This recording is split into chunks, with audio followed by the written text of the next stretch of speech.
Chapter 5. The Soul Taker's Return. Jo didn't even remember passing through the front door of the dojo. Before she knew it, she was on Karen's heels, the two of them sprinting across the road and toward the nearby park like they had the night of their rematch, which caused memories of that night to flash in Jo's mind. She wasn't sure what she would do if she caught the other girl. She wasn't even sure why she was chasing her to begin with. All she knew was that she wanted to catch Karen, and so that's what she intended to do. The pursuit carried the two fighters into the park. It was crowded at this hour of the day, including the ball field where Jo and Karen had had their most recent heart-to-heart. The city had repaired the collateral damage from that match within a month, but an area nearby still bore the scars of that battle. Past the rest of the busy park, through a line of trees at its deepest part, was a portion of the place that had been abandoned by the city several years prior, known locally as the Old Park.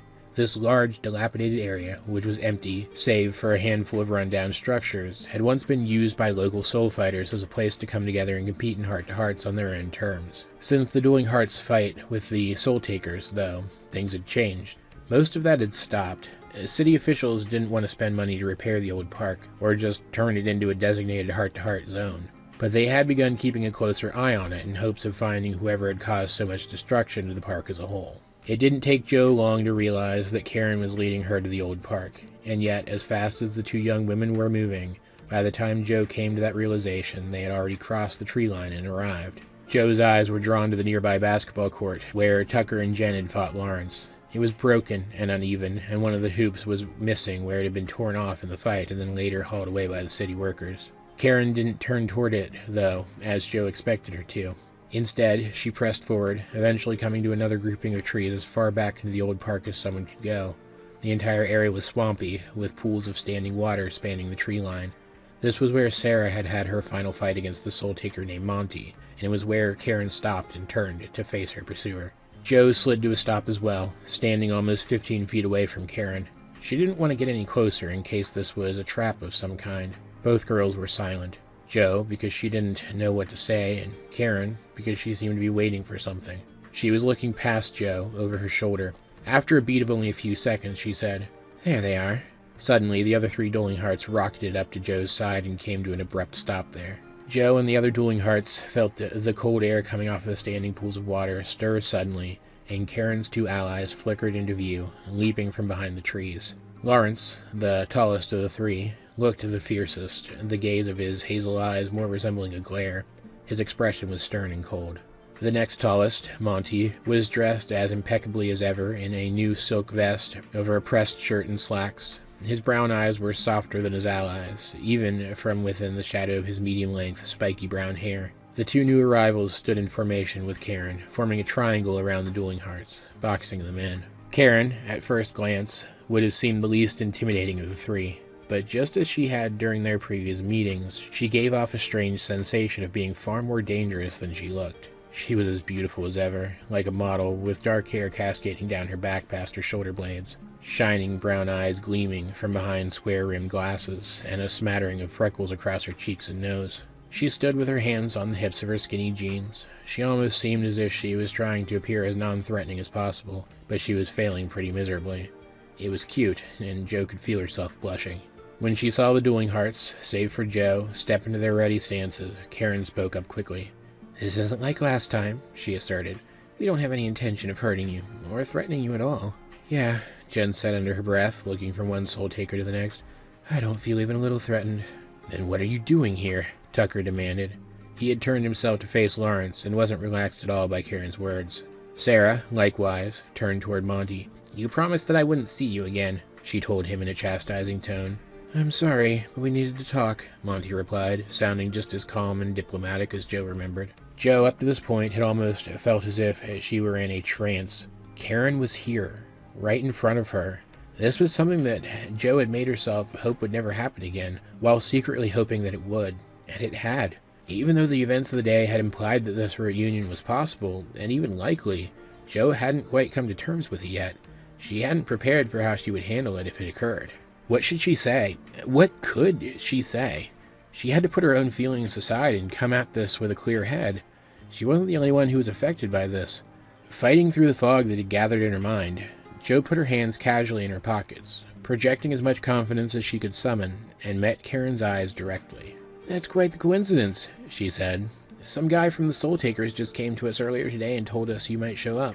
The smile disappeared from Karen's lips, and Joe saw real fear in her eyes, so raw and in the open that it shocked Joe to her core. He's already here, Karen remarked. The rogue hunter. Who did they send after us? Did he give you a name? Joe hesitated. She didn't want to show their entire hand right away, but Karen's reaction seemed so genuine that she felt compelled to answer. She glanced right and left, and saw that both of Karen's companions seemed just as worried. Seeing such an uncertain look on Lawrence in particular was more than enough to convince her of their sincerity. He didn't tell us his name, Joe replied, making the split decision to answer honestly. We got a good look at him and his abilities. He's thin, wears a hoodie with the hood up all the time, carries knives, and can turn into smoke. Immediately, the color drained from Karen's face, proving that, as frightened as she was, she could still look more scared. She looked over and locked eyes with Monty, who was similarly affected by Joe's description. They seemed to carry on a silent conversation with their expressions, and a moment later, Monty was gone, darting off at superhuman speed back into the tree line. I guess it doesn't surprise me, Karen said almost to herself, that they'd send him. She looked again at Joe and smiled at her. After all, one of the only reasons that the three of us were able to get away with coming home empty-handed as often as we did was because we were some of the organization's best. It makes sense that they would send the best rogue hunter to retrieve us. Monty reappeared again, this time standing right at Karen's side rather than at his point of the triangle. My circle hasn't been broken yet, he said, sounding genuinely relieved. So he didn't follow them here, Karen sighed, nodding. That's good. He hasn't managed to find us yet. Who is this guy? Sarah demanded. You guys obviously know him. You want to talk, then talk. You owe us at least that much. He came after us and knocked us around because of what you three did. Karen's eyes darted to the blood still staining Joe's clothes, and then met Sarah's eyes. Maybe you're right. If he attacked you to get to us, that makes it our responsibility. She looked around. Let's put an end to this posturing and find a place to sit. Joe followed her gaze and saw an old gazebo not far away. It looked like it had been painted white at some point, but now it was faded and moldy, with spider webs hanging in the arches. But it would serve its purpose. Joe nodded to her teammates, and the two groups walked warily together. They sat down across from each other, though they didn't relax. Maybe we should start things with our story, Monty suggested, and work up to the rest. I'm okay with that, Sarah replied. She had built something of a rapport with Monty during their fight. It wasn't exactly a friendship, but more like a genuine air of mutual respect. Yeah, okay, Tucker agreed. Joe and Jen didn't protest, so Monty, rightfully so, took that as a sign to go ahead. It's not a story that any of us like to tell, Monty began. At his side, Lawrence crossed his arms and looked away, and Karen hung her head, hiding her eyes. All three of us have great tragedies in our pasts. We all lost our parents at a young age. He had to pause, almost choking on the words. I was only 7 when it happened.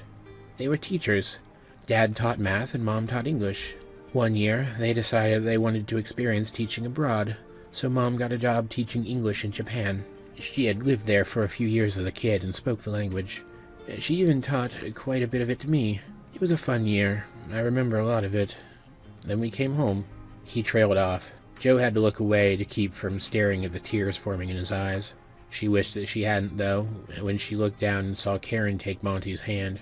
Irrational jealousy flooded her chest for a few moments before she managed to get a hold of herself. But those few moments were still a humiliating eternity. We came home back to the States, Monty concluded, wiping his eyes with a handkerchief pulled from his vest pocket. And on the way to our old house from the airport, we were hit by another car. I was beat up pretty bad, but I already started training with Soul, so it wasn't as bad as it could have been. Mom and Dad, though, they didn't make it. The Soul Takers found him soon after, Karen added, picking up his story for him, telling it as if she knew it as well as he did. Monty didn't have any other family, and he was gifted at Soul. He was exactly what the organization was looking for. Something similar happened to me and Lawrence at about the same time. We ended up at one of the Soul Takers training camps together later that same year and formed a strong bond. We became each other's new family, Lawrence added. It was a simple statement that still managed to speak volumes. His tone said that he cared for his two companions enough to fight any battle in their name. That ended up being what saved us, Karen continued. The organization inspires loyalty and terrible acts from its recruits by making itself their family. But the three of us had each other. We never thought of the Soul Takers as family. We've been waiting for the opportunity to get out for years, but just recently we decided to stop waiting and take action. That sucks that all of that happened to you guys, really, Sarah said, bordering on insensitive despite her best efforts. But honestly, right now I'm more interested in what exactly you guys want with us. and what you know about that kid in the hoodie. We should probably answer the second question first and work backwards, Monty suggested to Karen, and she nodded, saying, "All right." Karen looked at each of the dueling hearts in turn. They were all looking at her, waiting expectantly. She took a moment to collect her thoughts and then said, "We don't know his name either, at least not his real one. Most high-ranking members of the organization are required to give up their names in favor of new ones. Technically, we have code names too, but we never really cared for that rule, and it's easy enough to ignore when we're away from base." She paused, realizing that, in spite of herself, she was stalling. She was that shaken by the situation.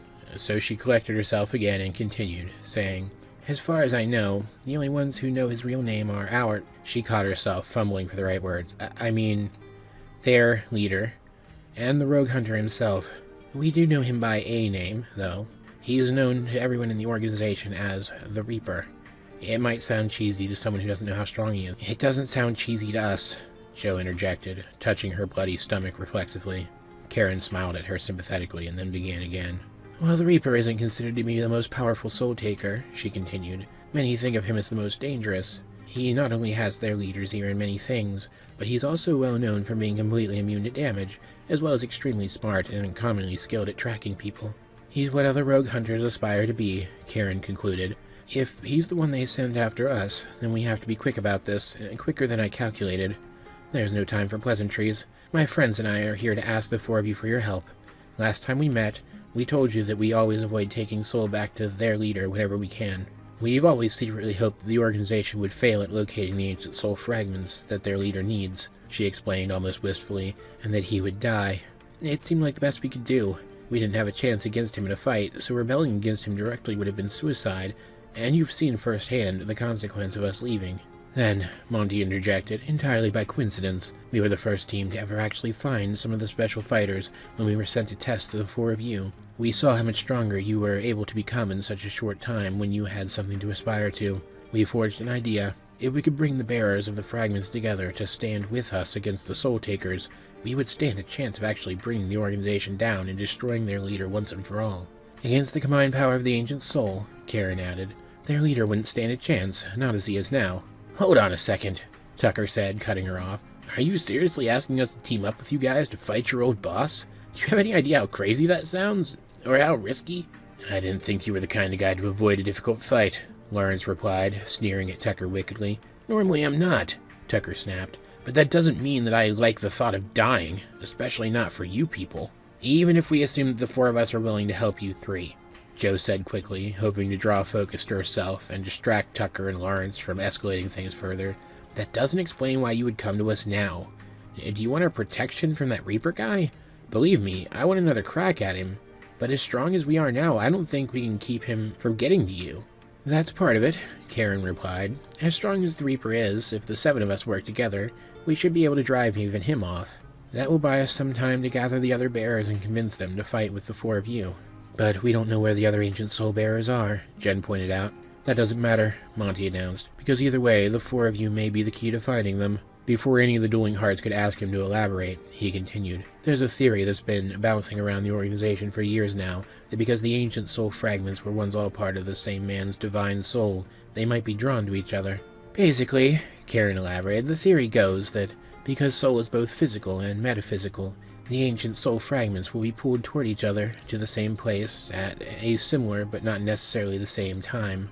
If the theory is right, then the other bearers might very well be other friends of yours, members of your family, or people who will be important to you in the future."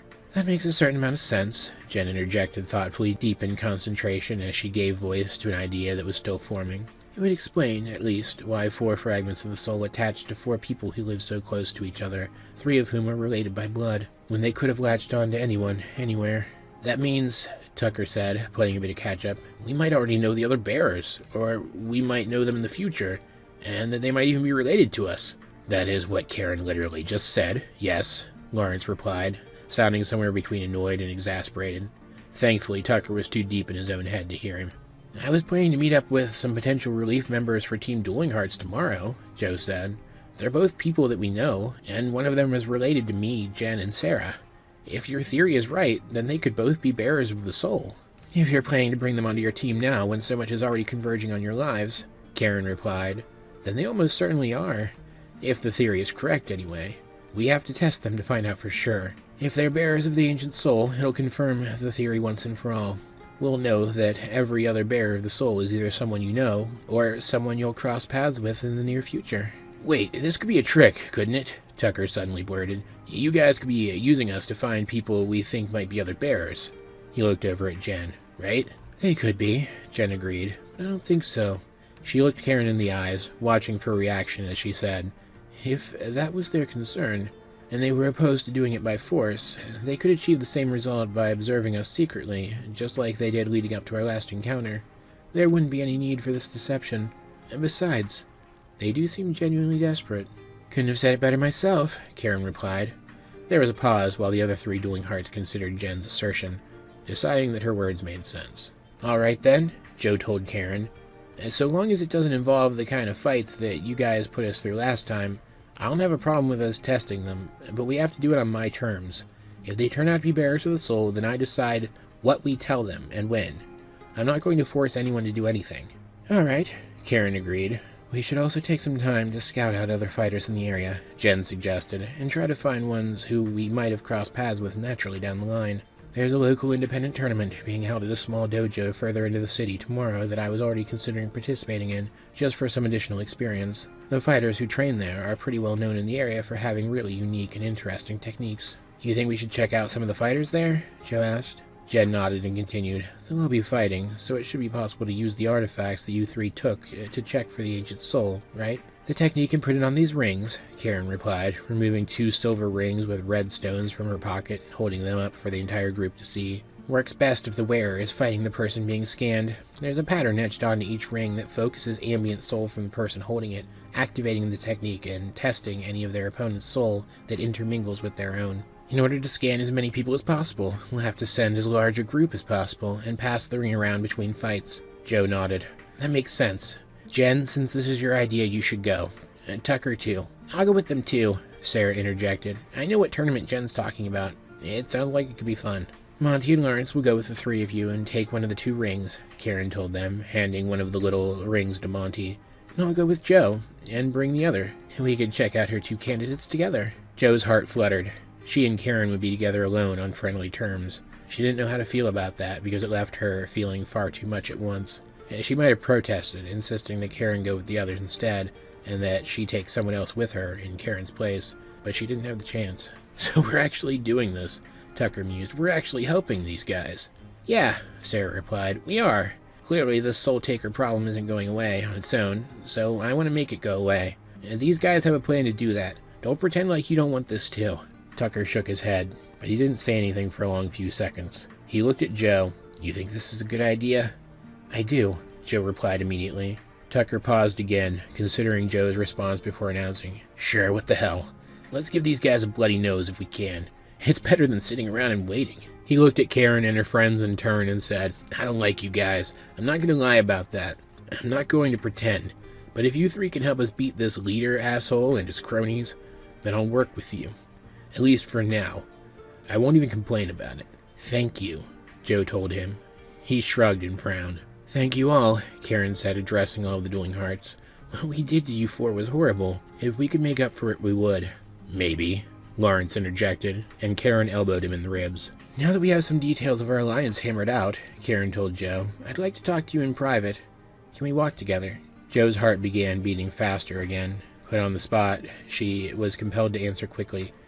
Yeah, she stammered, and she and Karen stood up from the damp wood of the gazebo bench.